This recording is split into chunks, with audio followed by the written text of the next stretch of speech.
नमस्कार दोस्तों, स्वागत है आप सभी का my YouTube channel study 92A में। तो दोस्तों, अगर आप लोग किसी भी गवर्नमेंट जॉब की तैयारी करते हैं तो आप लोगों के लिए ये क्लास बहुत ही महत्वपूर्ण होने वाली है।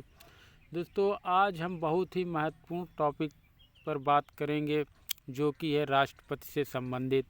तो दोस्तों, आज हम वो प्रश्न कराएंगे राष्ट्रपति से संबंधित जिसमें राष्ट्रपति के कार्यकाल, राष्ट्रपति के पद के बारे में, शपथ के बारे में, योग्यता क्या होती है राष्ट्रपति की, पद की शर्तें, शपथ, राष्ट्रपति पर महाभियोग कैसे लगाया जाता है, राष्ट्रपति की शक्तियाँ क्या हैं। तो दोस्तों, बहुत ही महत्वपूर्ण टॉपिक है, बने रहिए हमारे साथ दोस्तों। तो चलते हैं दोस्तों, देखते हैं कि राष्ट्रपति, तो दोस्तों राष्ट्रपति जो है दोस्तों कौन से अनुच्छेद के तहत आता है। तो राष्ट्रपति दोस्तों जो है 52 से 65, अनुच्छेद 62 से 65 में जो है राष्ट्रपति को दिया गया है। तो अनुच्छेद 52 क्या है दोस्तों, अनुच्छेद 52 क्या कहता है। तो दोस्तों अनुच्छेद जो 52 कहता है कि भारत का एक राष्ट्रपति होगा। अनुच्छेद 52 कहता है कि भारत का एक राष्ट्रपति होगा। ठीक है दोस्तों। अब दोस्तों राष्ट्रपति से संबंधित बिंदु, बहुत ही महत्वपूर्ण बिंदु हैं दोस्तों, देखते हैं कि क्या है। तो दोस्तों थोड़ा जूम कर लेते हैं। तो दोस्तों कि पहला है बिंदु, राष्ट्रपति का पद यूएसए से लिया गया है। तो राष्ट्रपति का जो पद है वो कहाँ से लिया गया है, यूएसए से लिया गया है। अगला नंबर है दोस्तों कि संघ की कार्यपालिका का प्रधान सदैव भारत का राष्ट्रपति होता है। जो दोस्तों संघ की कार्यपालिका है उसका प्रधान सदैव राष्ट्रपति होता है, भारत का राष्ट्रपति होता है। अगला पॉइंट है दोस्तों कि भारत का राष्ट्रपति ही भारत का प्रथम नागरिक होता है। तो दोस्तों भारत का जो राष्ट्रपति होता है वही भारत का प्रथम नागरिक होता है। अगला है दोस्तों कि वैधानिक तौर पर संघ का प्रधान राष्ट्रपति होता है। कैसा है कि वैधानिक तौर पर संघ का प्रधान राष्ट्रपति होता है, परंतु वास्तविक तौर पर संघ का प्रधान कौन होता है, भारत का प्रधानमंत्री होता है। कौन होता है, भारत का प्रधानमंत्री होता है। तो दोस्तों आगे देखते हैं कि भारत का राष्ट्रपति ब्रिटिश क्राउन के समान, मतलब भारत का राष्ट्रपति जो है ब्रिटिश क्राउन के समान तथा भारत का प्रधानमंत्री अमेरिका के राष्ट्रपति के समान होता है। कैसा होता है, भारत का प्रधानमंत्री जो है वो अमेरिका के राष्ट्रपति के समान होता है।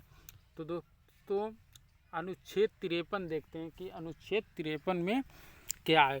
तो दोस्तों अनुच्छेद 53 में है कि संघ की कार्यपालिका की सभी शक्तियां राष्ट्रपति पे निहित हैं। क्या है दोस्तों कि संघ की कार्यपालिका जो है, कार्यपालिका की सभी शक्तियां हैं जो वो राष्ट्रपति में निहित होती हैं। ये अनुच्छेद 53 कहता है। अगला है दोस्तों अनुच्छेद 54। तो अनुच्छेद 54 क्या कहता है दोस्तों, अनुच्छेद 54 कहता है कि राष्ट्रपति का निर्वाचन। तो दोस्तों राष्ट्रपति के निर्वाचन से संबंधित जो अनुच्छेद है वो कौन सा है, अनुच्छेद 54 है। तो दोस्तों देखते हैं इसमें क्या है कि राष्ट्रपति के निर्वाचन से संबंधित कुछ महत्वपूर्ण तथ्य हैं। तो दोस्तों क्या है कि राष्ट्रपति का निर्वाचन जनता प्रत्यक्ष रूप से न होकर अप्रत्यक्ष रूप से एक निर्वाचन मंडल द्वारा होता है। इस मंडल में सम्मिलित हैं, क्या क्या सम्मिलित है। तो दोस्तों राष्ट्रपति का जो चुनाव है वो जनता द्वारा प्रत्यक्ष रूप से न होकर अप्रत्यक्ष रूप से एक निर्वाचन मंडल द्वारा होता है। कैसे होता है, एक निर्वाचन मंडल द्वारा होता है। इस मंडल में सम्मिलित है, क्या क्या सम्मिलित है। तो दोस्तों देखते हैं कि इस मंडल में कौन कौन से लोग सम्मिलित हैं।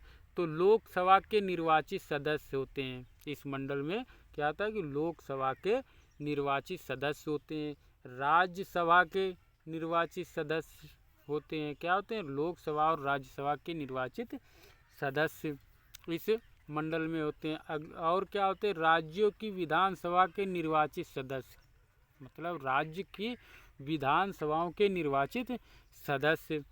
और अगला है दोस्तों, दिल्ली तथा पांडिचेरी संघ शासित प्रदेश के विधानसभा के निर्वाचित सदस्य 17वें संविधान संशोधन 1992 से है दोस्तों। क्या है ये? दिल्ली तथा पांडिचेरी संघ शासित प्रदेश के विधानसभा के निर्वाचित सदस्य जो होते हैं इस मंडल में सम्मिलित होते हैं। अगला है दोस्तों कि अनुच्छेद 55 आर्टिकल 55। तो आर्टिकल 55 क्या कहता है दोस्तों कि राष्ट्रपति के निर्वाचन की विधि, मतलब राष्ट्रपति के निर्वाचन की विधि क्या होती है। तो दोस्तों ये किस आर्टिकल में दी गई है, मतलब किस अनुच्छेद में दी गई है? तो अनुच्छेद 55 में क्या है कि राष्ट्रपति के निर्वाचन की विधि दी गई है। तो दोस्तों अब देखते हैं इसकी विधि क्या है कि यह विधि आयरलैंड से ली गई। जो राष्ट्रपति के निर्वाचन की विधि है दोस्तों ये कहाँ से ली गई? ये दोस्तों आयरलैंड के संविधान से ली गई है। और दोस्तों है कि राष्ट्रपति एवं उपराष्ट्रपति निर्वाचन अधिनियम 1952 के तहत राष्ट्रपति के निर्वाचन की विधियां तय की गई हैं या कार्य मतलब दोस्तों निर्वाचन आयोग करता है। कौन करता है? या कार्य जो है निर्वाचन आयोग करता है। कौन करता है? निर्वाचन आयोग करता है। अगला है दोस्तों अनुच्छेद 55 खंड 3।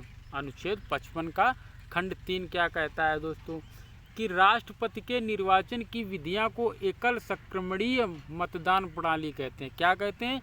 एकल संक्रमणीय मतदान प्रणाली कहते हैं।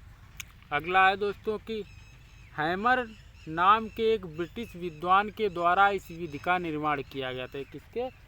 किसने इस विधि का किसने निर्माण किया था? तो हैमर नाम के एक ब्रिटिश विद्वान ने इसका निर्माण किया था। कब किया था दोस्तों? तो ये किया था कि 1956 में डेनमार्क के मंत्री एड्रे ने इसे लागू किया। इसीलिए इस विधि को एंट्री सिस्टम भी कहा जाता है। क्या इसे कहा जाता है? एंट्री सिस्टम भी कहा जाता है। तो 1956 में डेनमार्क के मंत्री थे कौन? एंड्रे ने इसे लागू किया था। इसीलिए इस विधि को एंट्री सिस्टम भी कहा जाता है। उन्हीं के नाम से भी इसे जाना जाता है। अगला है दोस्तों अनुच्छेद 55 के तहत यह स्पष्ट किया गया है कि वर्ष 2026 तक 1971 की जनसंख्या के आधार पर ही राष्ट्रपति का निर्वाचन कराया जाएगा। मतलब 2026 तक जो है 1971 की जनसंख्या के आधार पर ही राष्ट्रपति का चुनाव कराया जाएगा। तो 2026 तक इसमें कोई भी मतलब बदलाव या चेंजिंग नहीं की जाएगी। तो अगला है दोस्तों इस मतदान प्रणाली की विशेषता क्या है? इसकी मतदान प्रणाली की विशेषता क्या है? तो दोस्तों नंबर 1 है कि इस प्रणाली में निर्वाचन मंडल के सदस्य राष्ट्रपति प्रत्याशी को वरीयता प्रदान करते हैं। क्या है?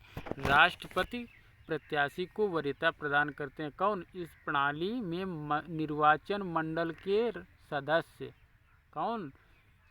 निर्वाचन मंडल के सदस्य जो हैं राष्ट्रपति प्रत्याशी को वरीयता प्रदान करते हैं। अगला है सर्वप्रथम राष्ट्रपति पद का उम्मीदवार 15,000 रुपये के शुल्क के साथ आवेदन करता है। जो राष्ट्रपति का चुनाव लड़ता है दोस्तों, सर्वप्रथम राष्ट्रपति पद का उम्मीदवार 15,000 रुपये के शुल्क के साथ 15,000 रुपये शुल्क के साथ वो अपना आवेदन करता है। अगला है दोस्तों उस उम्मीदवार के लिए नाम कम से कम संसद के 50 सदस्यों द्वारा प्रस्तावित और न्यूनतम 50 सदस्यों द्वारा अनुमोदित होना चाहिए। क्या होना चाहिए? जो राष्ट्रपति का चुनाव के लिए आवेदन करता है उस उम्मीदवार के लिए नाम कम से कम संसद के 50 सदस्यों द्वारा प्रस्तावित और न्यूनतम मतलब अधिक से अधिक उम्मीदवार के लिए कम से कम जो है 50 सदस्यों द्वारा प्रस्तावित और न्यूनतम 50 सदस्यों द्वारा अनुमोदित होना चाहिए। क्या है कि न्यूनतम 50 सदस्यों द्वारा अनुमोदित होना चाहिए। अगला है दोस्तों अनुच्छेद 56 राष्ट्रपति का कार्यकाल। अनुच्छेद 56 में जो है दोस्तों राष्ट्रपति का कार्यकाल दिया है। तो दोस्तों देखते हैं कि राष्ट्रपति क्या है कि राष्ट्रपति का कार्यकाल शपथ ग्रहण करने के दिन से 5 वर्ष का होता है। राष्ट्रपति का जो कार्यकाल होता है जिस दिन शपथ लेगा उस दिन से 5 वर्ष का कार्यकाल होता है। तो दोस्तों राष्ट्रपति नंबर 2 में क्या, राष्ट्रपति तब तक अपने पद पर बना रहेगा जब तक अगला राष्ट्रपति निर्वाचित होकर पद ग्रहण न कर ले। तो राष्ट्रपति जो पहला वाला राष्ट्रपति है वो कब तक अपने पद पर बना रहेगा, जब तक कि अगला राष्ट्रपति पद पर निर्वाचित होकर पद ग्रहण ना कर ले, तब तक जो है वही राष्ट्रपति बना रहेगा। अगला नंबर है दोस्तों, परंतु अनुच्छेद 62 के तहत यह प्रावधान किया गया। क्या प्रावधान किया गया है दोस्तों कि अनुच्छेद 62 के तहत यह प्रावधान किया गया है कि राष्ट्रपति का कार्यकाल पूर्ण होने से पहले अगले राष्ट्रपति का चुनाव की प्रक्रिया पूरी हो जानी चाहिए। मतलब जो राष्ट्रपति का कार्यकाल पूरा होने से पहले अगले राष्ट्रपति का चुनाव की प्रक्रिया जो है वो पूरी हो जानी चाहिए। ये दिया है, ये अनुच्छेद 62 के तहत है। अगला है दोस्तों कि कार्यकाल के दौरान राष्ट्रपति कभी भी उपराष्ट्रपति को अपना त्यागपत्र सौंप कर अपना पद त्याग सकता है। राष्ट्रपति दोस्तों जो है कभी भी कार्यकाल के दौरान कभी भी उपराष्ट्रपति को अपने पद का त्यागपत्र सौंपकर अपने पद का त्याग कर सकता है, मतलब अपना पद छोड़ सकता है और अपना त्यागपत्र जो है उपराष्ट्रपति को दे सकता है। अगला है दोस्तों कि अगर राष्ट्रपति का कार्यकाल के दौरान मृत्यु हो जाए या उस पर महाभियोग लग जाए या वह अपना पद त्याग दे तो भारत का उपराष्ट्रपति या उपराष्ट्रपति की भी गैर मौजूदगी में भारत का मुख्य न्यायाधीश या मुख्य न्यायाधीश की भी गैर मौजूदगी में सर्वोच्च न्यायालय का वरिष्ठ न्यायाधीश उसका कार्यभार संभालेंगे। तो क्या है दोस्तों कि अगर राष्ट्रपति अपने कार्यकाल के दौरान उसकी मृत्यु हो जाती है या अपने स्वेच्छा से अपना पद त्याग देता है तो भारत का उपराष्ट्रपति या उपराष्ट्रपति की भी गैर मौजूदगी में, मतलब उपराष्ट्रपति नहीं है तो उसकी गैर मौजूदगी में भारत का मुख्य न्यायाधीश या मुख्य न्यायाधीश की भी गैर मौजूदगी में सर्वोच्च न्यायालय का वरिष्ठ न्यायाधीश उसका कार्यभार संभालेगा। तो कार्यभार संभालने वाला व्यक्ति कार्यवाहक राष्ट्रपति कहलाता है। तो दोस्तों इसमें से जो भी कार्यभार संभालेगा तो क्या कहलाता है, कार्यभार संभालने वाला व्यक्ति कार्यवाहक राष्ट्रपति कहलाता है। क्या कहलाता है, कार्यवाहक राष्ट्रपति कहलाता है। अगला है कार्यवाहक राष्ट्रपति अधिकतम 6 महीने के लिए कार्यभार संभाल सकता है। ज़्यादा दिनों के लिए नहीं दोस्तों, कितने कि अधिकतम 6 महीनों के लिए कार्यभार संभाल सकता है, अर्थात 6 महीने के भीतर राष्ट्रपति का रिक्त पद पुनः भर जाना चाहिए। राष्ट्रपति का जो दोस्तों पद रिक्त होता है या खाली होता है तो 6 महीने के अंदर वो पद भर जाना चाहिए, मतलब दोबारा चुनाव होकर तो राष्ट्रपति का पद जो है भर जाना चाहिए। अगला दिया है अनुच्छेद 57। तो अनुच्छेद 57 क्या है दोस्तों, राष्ट्रपति के पुनः निर्वाचन का प्रावधान दिया है। तो दोस्तों अनुच्छेद 57 कहता है कि राष्ट्रपति के पुनः निर्वाचित होने का प्रावधान है। अनुच्छेद 57 जो है राष्ट्रपति के पुनः निर्वाचित होने का प्रावधान है। अनुच्छेद 58 क्या कहता है दोस्तों, तो अनुच्छेद 58 जो है राष्ट्रपति पद के लिए योग्यताएं, राष्ट्रपति की मतलब जो योग्यताओं के बारे में अनुच्छेद 58 है क्या कहता है। तो दोस्तों देखते हैं, तो कहता है राष्ट्रपति वह भारत का नागरिक हो। नंबर 1 बात है कि वह भारत का नागरिक हो। नंबर 2, वह 35 वर्ष की आयु, राष्ट्रपति के लिए कम से कम वह 35 वर्ष की आयु पार कर चुका हो। मतलब राष्ट्रपति के चुनाव के लिए, चुनाव लड़ने के लिए 35 वर्ष की आयु वो पार कर चुका हो। अगला है, वह किसी भी लाभ के पद पर ना हो। वह जो है राष्ट्रपति के चुनाव जो लड़ना चाहता है वो किसी भी लाभ के पद पर ना हो। अगला है, वह लोकसभा का सदस्य निर्वाचित होने की योग्यता रखता हो। नंबर 4 में क्या होना चाहिए, वह लोकसभा का सदस्य निर्वाचित होने की योग्यता रखता हो। अगला है कि अनुच्छेद 59 जो है क्या है कि राष्ट्रपति पद की शर्तें, अनुच्छेद 59 में जो है राष्ट्रपति पद की शर्तें दी गई हैं। तो क्या शर्तें होती हैं दोस्तों, कि पहली है कि राष्ट्रपति कभी भी संसद के किसी भी सदन या राज्य के विधानमंडल के किसी भी सदन का सदस्य नहीं हो सकता है। ठीक है दोस्तों। नंबर 2 क्या, राष्ट्रपति कार्यालय सदैव राष्ट्रीय राजधानी में और उच्चतम न्यायालय के समीप होना चाहिए। किसके समीप, कि उच्चतम न्यायालय के समीप होना चाहिए। अगला है, तो राष्ट्रपति सदैव एक सरकारी आवास और यात्रा भत्तों का भोगी तथा उसके वेतन भत्तों में कमी नहीं की जाएगी। तो दोस्तों ये राष्ट्रपति की शर्तें होती हैं। राष्ट्रपति के वेतन और भत्ते भारत की संचित निधि से दिए जाते हैं। कहाँ से दिए जाते हैं राष्ट्रपति के वेतन और भत्ते, तो भारत की संचित निधि से दिए जाते हैं। अब अनुच्छेद 60 क्या कहता है, तो दोस्तों अनुच्छेद 60 जो है राष्ट्रपति की शपथ के बारे में, अनुच्छेद जो 60 में दिया गया है कि राष्ट्रपति की शपथ। तो दोस्तों क्या, राष्ट्रपति को शपथ भारत के मुख्य न्यायाधीश के द्वारा दिलाया जाता है। राष्ट्रपति को जो शपथ कौन दिलाता है, तो भारत के मुख्य न्यायाधीश के द्वारा दिलाया जाता है। तब मुख्य न्यायाधीश की अनुपस्थिति में उच्चतम न्यायालय के वरिष्ठ न्यायाधीश द्वारा दिलाई जाती है। दोस्तों मुख्य न्यायाधीश की अनुपस्थिति में तो उच्चतम न्यायालय के वरिष्ठ न्यायाधीश द्वारा दिलाई जाती है। अनुच्छेद 61 अब क्या कहता है दोस्तों, अनुच्छेद 61 में है दोस्तों कि राष्ट्रपति पर महाभियोग कैसे लगाया जाता है। राष्ट्रपति पर महाभियोग अनुच्छेद 61 में है।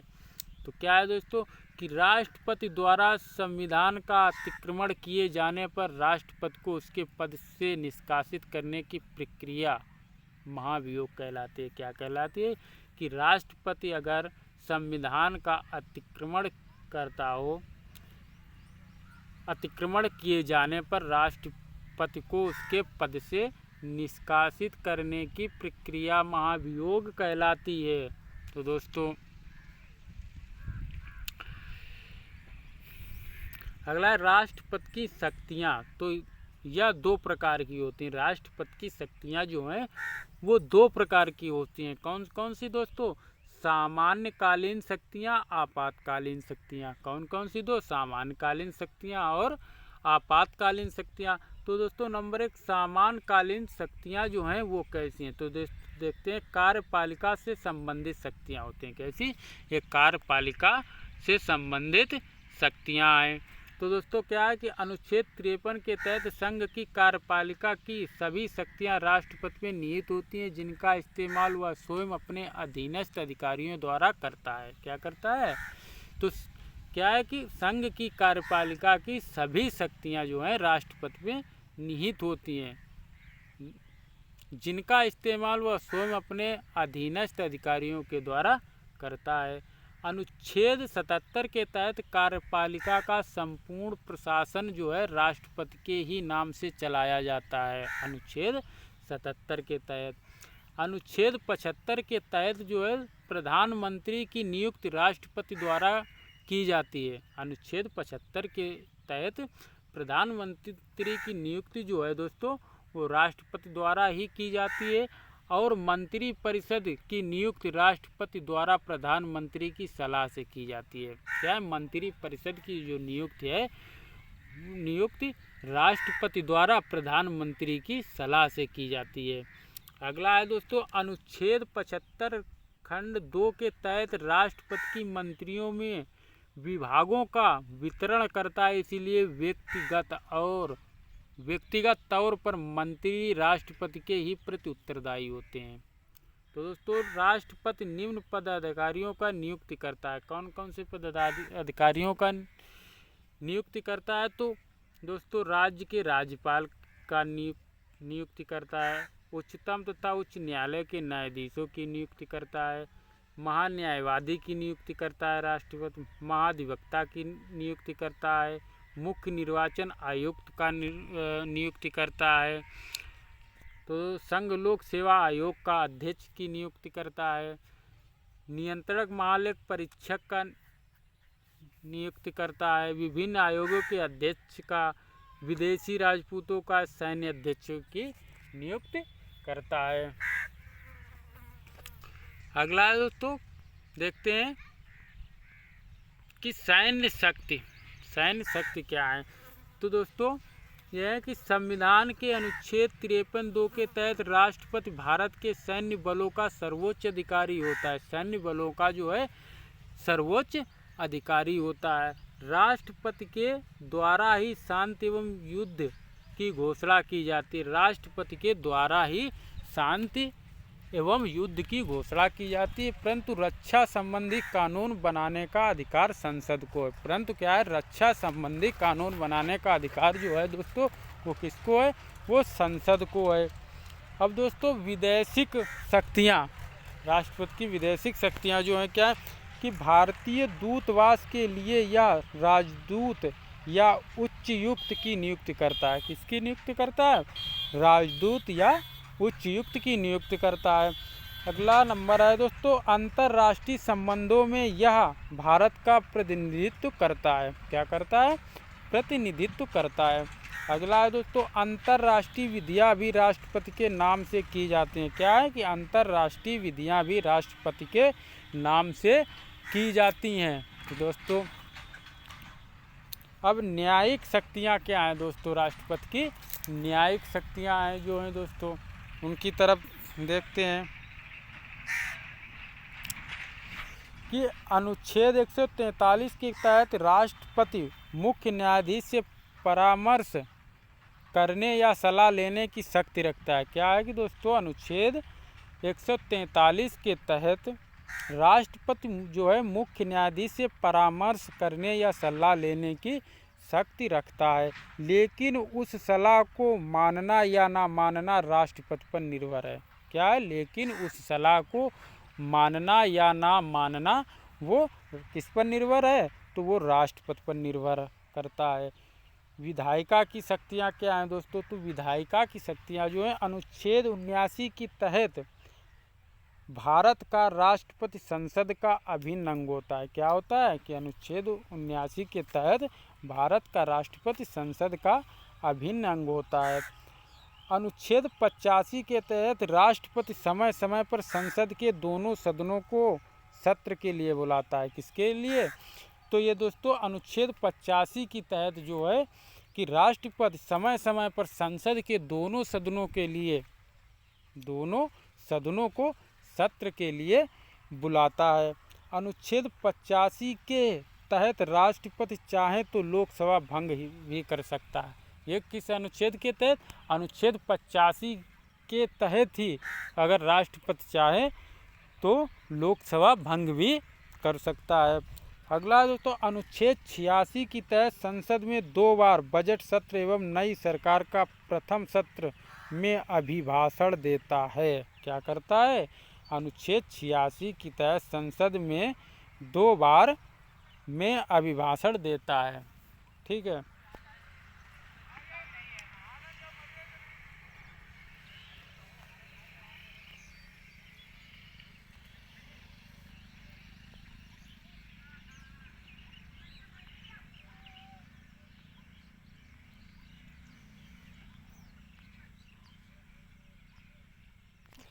तो दोस्तों देखो विधायकों पर विशेषाधिकार की शक्तियाँ क्या हैं? विधायकों पर जो हैं विशेषाधिकार की शक्तियाँ, तो दोस्तों क्या है, कोई भी विधेयक राष्ट्रपति के हस्ताक्षर के बाद अधिनियम बनाता है। क्या करता है? कोई भी विधेयक जो है राष्ट्रपति के हस्ताक्षर के बाद ही अधिनियम बनाता है।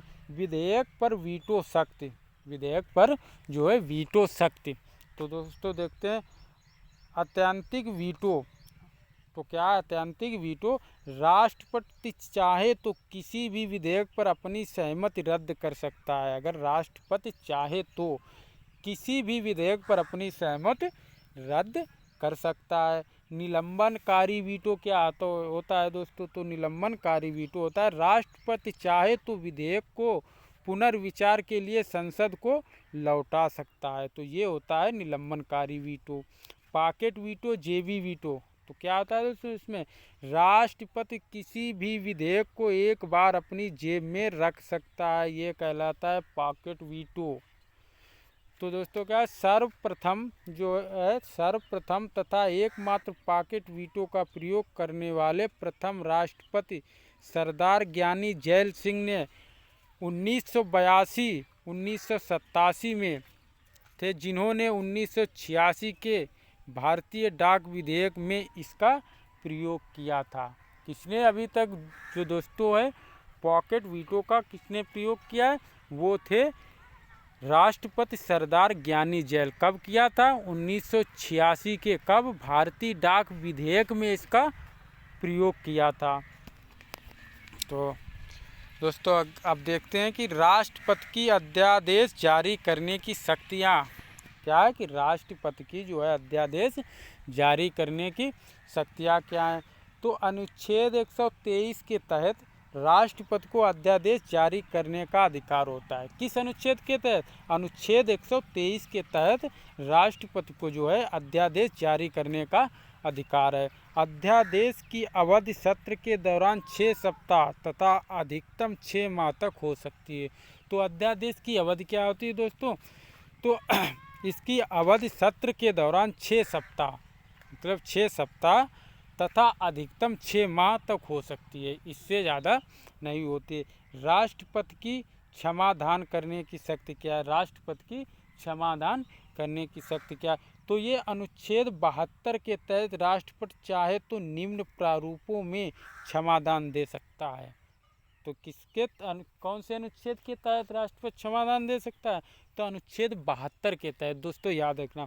तो क्या है कि क्षमा, लघुकरण, परिहार, विराम, निलंबन, वित्तीय शक्तियाँ। अब वित्तीय शक्तियाँ क्या है दोस्तों? कि अनुच्छेद 112 के तहत भारत का राष्ट्रपति संसद में संघ का वार्षिक विवरण पेश करवाएगा, जिसे संघीय बजट कहते हैं। क्या कहते हैं? संघीय बजट। आकस्मिक निधि से धन राशि निकालने की शक्ति केवल राष्ट्रपति के पास है। आकस्मिक मतलब आपातकालीन निधि से धन राशि निकालने की शक्ति किसको है? केवल राष्ट्रपति ही निकाल सकता है आकस्मिक निधि से धन, और किसी को इसकी शक्ति नहीं होती है। आपातकालीन शक्तियाँ जो हैं दोस्तों वो देखो क्या है राष्ट्रपति की। अनुच्छेद 352 के तहत राष्ट्रपति चाहे तो आवश्यक परिस्थितियों में जैसे युद्ध, ब्राह, आक्रमण तथा सशस्त्र विद्रोह की स्थिति में राष्ट्रीय आपातकाल की घोषणा कर सकता है। किस अनुच्छेद के तहत? अनुच्छेद 352 के तहत राष्ट्रपति चाहे तो आवश्यक परिस्थितियों में युद्ध, ब्राह, आक्रमण तथा सशस्त्र विद्रोह की स्थिति में राष्ट्रपति जो है आपातकाल की घोषणा कर सकता है। तो दोस्तों देखो कि 26 अक्टूबर 1962 भारत चीन युद्ध के समय राष्ट्रपति कौन था? राधा कृष्णन थे। पीएम कौन था? पंडित जवाहरलाल नेहरू। ठीक है। तो 3 दिसंबर 1971 को पाकिस्तान के आक्रमण के समय राष्ट्रपति वीवी गिर थे, प्रधानमंत्री इंदिरा गांधी थी।